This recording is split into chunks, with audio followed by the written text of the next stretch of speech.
We're on the calendar because I still haven't erased that. So, what's up? Anyway, with Riemann hypothesis, what's going on is the distribution of prime numbers, and you're comparing that distribution to the natural numbers, which are like evenly spaced, regularly partitioned. And so that comparison, the prime numbers, as you look for larger and larger primes, the distribution appears to be more and more random. And so it kind of has like these implications about randomness in general.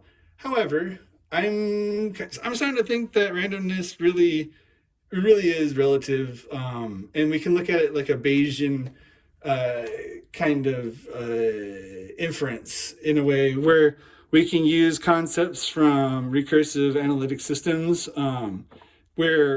So let me just read it out and I'll explain what I've written out. The effective smoothing scale used to analyze a candidate prime number depends on the largest resolved prime below that scale. So like Bayesian. The partitioning space carries its own memory. Okay, it's history. Why is this important? We're talking about prime numbers. We're not just talking about computer science in general, which obviously involves prime numbers, but it's even more abstract than computer science in general. And number theory, it's touching on number theory and pure mathematics, because we're kind of getting at this kind of philosophy almost. It's like the epistemology of it. And so let's say we have P and choose K, just meaning that we have prime with an index of n. So we have so many primes, this prime, which out of all the primes that we know is prime index blank, okay?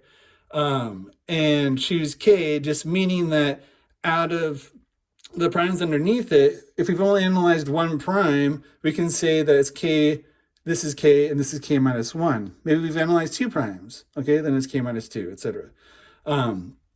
But what are we getting at is that this makes the prime function of x a historical function, so Bayesian.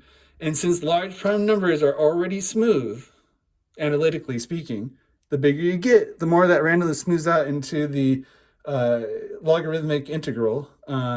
We can use a smaller prime detection window as P of n approaches infinity, or as it diverges. Well, P of n, yes, exactly. That diverges, but the processing needed actually won't when I show you what I'm talking about. The numerical experiments that I ran this through the old ChatGPT, etc., and Claude and DeepSeek to run some like toy models and see how well this concept of like applying a window that looks at the nearest harmonics of the most recently analyzed prime. Okay, I know it sounds like word salad and like what does that even mean? It's meta as fuck. The numerical experiments, and I'll provide them. It's pretty easy though. If you think about, if you catch what I'm throwing down, it makes sense. Okay, they suggest that prime distributions exhibit scale dependent structure that is not replicated by randomized controls under adaptive parity aware. Wait, is that what it's aware smoothing? So that just means that the parity awareness, so sine, cosine that are coming from the Dirichlet eta function that we're using to switch between the positive and negative integers and describe how the odd integers are going to be where the primes are located. Okay, so that's where we're getting that parity.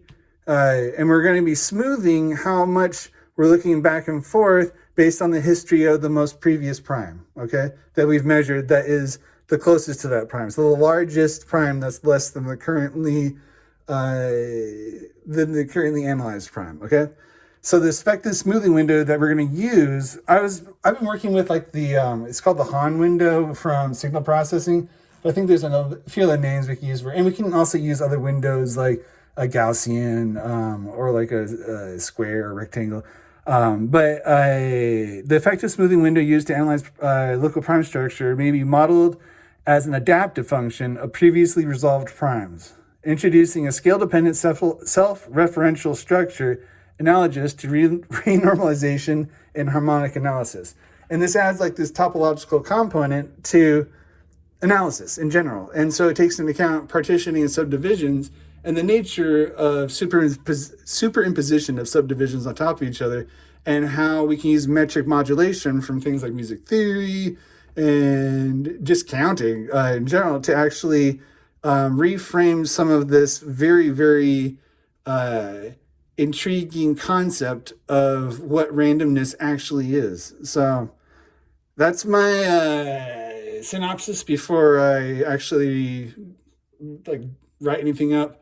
I made an animation a few weeks ago that shows the Dirichlet edit function pretty effectively. It doesn't show the actual distribution of primes implicit. It kind of does, it kind of doesn't. Technically, you're seeing it amongst all the other positions in that video. However, it's showing what the Dirichlet edit function is doing to approximate like the harmonic analysis side of what I'm describing.